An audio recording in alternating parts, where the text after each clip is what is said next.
Hello दोस्तों, स्वागत है आपके अपने YouTube channel BK science master में। और हाजिर हूँ क्लास 10 साइंस का एक बहुत ही इम्पोर्टेंट टॉपिक लेकर, यानी इम्पोर्टेंट क्वेश्चन लेकर, जो यूपी बोर्ड 2024 के लिए बहुत ही इम्पोर्टेंट होगा।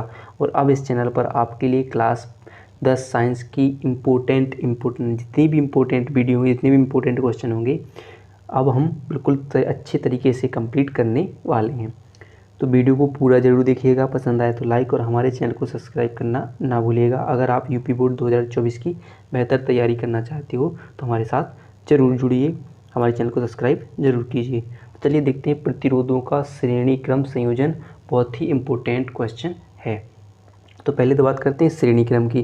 तो श्रेणी क्रम में हम किसके लिए बात करें? प्रतिरोध क्या होते हैं? आर। तो हम क्या होते हैं, प्रतिरोध का श्रेणी क्रम संयोजन कैसा होता है कि पहले तो जानते हैं व्यवस्था। तो इसमें क्या होता है कि प्रत्येक प्रतिरोध को या दूसरा सरा, मान लीजिए प्रतिरोध है, एक R1 है, R2 और R3, 3 प्रतिरोध हैं जिनके दो दो सरा हैं। एक पहला सरा A, दूसरा सरा B होगा, फिर इसका पहला सरा होगा B, इसका क्या होगा C। ऐसे एक प्रकार दो दो सिरे हुए हैं।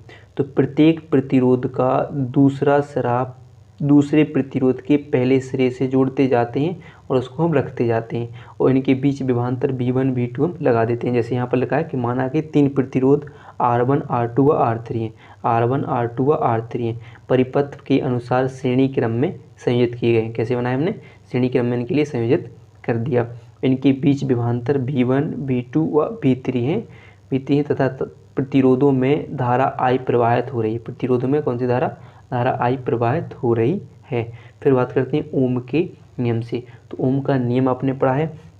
ओम का नियम क्या होता है? शुद्ध ओम के नियम के लिए सूत्र क्या है? R बराबर V बटे, हमने क्या पढ़ा है? I पढ़ा है। अगर इसके लिए करें हम कि अगर हम बटे में 1 मानकर इसके लिए क्या करें, V बराबर R का I में गुणा कर दें तो R I बन जाएगा, और इसे आप नाम दोगे समीकरण 1 नाम दोगे। क्या दोगे? समीकरण 1 नाम दोगे। ठीक है। इसी प्रकार आप देखोगे कि प्रत्येक जो आपके जितने प्रतिरोध हैं, इन सब के लिए विभवांतर क्या है? V1 V2 और V3। यहाँ पर जैसे हमने V का मान माना है, तो सभी प्रतिरोधों के लिए, सभी परिपथों के लिए, तो पहला क्या होगा? V1 पहले विभवांतर के लिए। तो यहाँ पर प्रतिरोध क्या है? पहले के लिए क्या है? R1 प्रतिरोध है, और धारा क्या बह रही है? सब में एक सेम धारा बह रही है I। फिर इसी प्रकार देखिए अगले के लिए, तो दूसरा प्रतिरोध क्या है? V2, जिसके लिए प्रतिरोध क्या है? R2, और उसमें भी धारा क्या बह रही है? I बह रही है। ठीक है। फिर देखिए तीसरा प्रतिरोध विभवांतर क्या है? तीसरा विभवांतर क्या है? V3। तो प्रतिरोध क्या है उसमें? R3, और धारा क्या बह रही है? I बह रही है। परिपथों में लगा कुल विभवांतर कितना होगा? कुल विभवांतर कितना हो जाएगा? तो कुल विभवांतर की बात करें तो हमारा कुल विभवांतर हो जाएगा V बराबर V1 plus V2 plus V3। क्या हो जाएगा? V बराबर V1 V2 और V3। अब जितने भी हमने मान बनाए हैं, आप क्या करोगे? V1 की जगह V1 का मान, यानी क्या है V1 का मान? R1 I, प्लस V2 की जगह V2 का मान क्या है?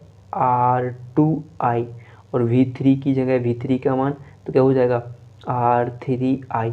अब आप देखोगे कि इसमें भी I है, इसमें भी I है, इसमें भी I है।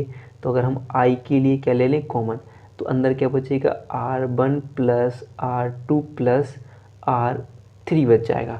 फिर देखिए हम पढ़ चुके हैं, अभी तो हम लिखते चलिए। ठीक है, पढ़ा। फिर हम देखिए समीकरण, देखो आपने पढ़ा समीकरण 1 से। समीकरण 1 से, तो समीकरण 1 में V का मान हमने क्या पढ़ा है? समीकरण 1 में V बराबर R I, तो V की जगह हम क्या लिख दें? R I बराबर क्या हो जाएगा आपका? बराबर हो जाएगा I इंटू क्या हो जाएगा? R1 plus R2 plus R3 हो जाएगा। अब देखिए इस I को अगर हम इसके नीचे पहुँचाएँ तो I से I क्या हो जाएगा? कैंसिल। तो क्या बच जाएगा आपका? R बराबर R1 plus R2 plus R3 हो जाएगा, यानी ये हो जाएगा प्रतिरोधों के लिए श्रेणी क्रम संयोजन। प्रतिरोधों का श्रेणी क्रम संयोजन हो जाएगा, यानी जो श्रेणी क्रम में, अगर आप थोड़ी भाषा लिखोगे प्रतिरोधों के लिए तो क्या है कि श्रेणी क्रम में संयोजित, जितने भी जुड़े, संयोजित मतलब जुड़े, संयोजित प्रतिरोधों का तुल्य यानी कुल प्रतिरोध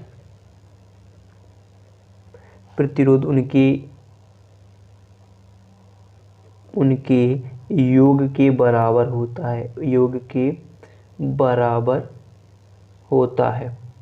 ठीक है, यानी जो श्रेणी क्रम में जो अलग अलग प्रतिरोध जुड़े हुए हैं उनका एक कुल प्रतिरोध यानी तुल्य प्रतिरोध उनके अलग अलग प्रतिरोधों के कुल योग के क्या होता है, बराबर होता है।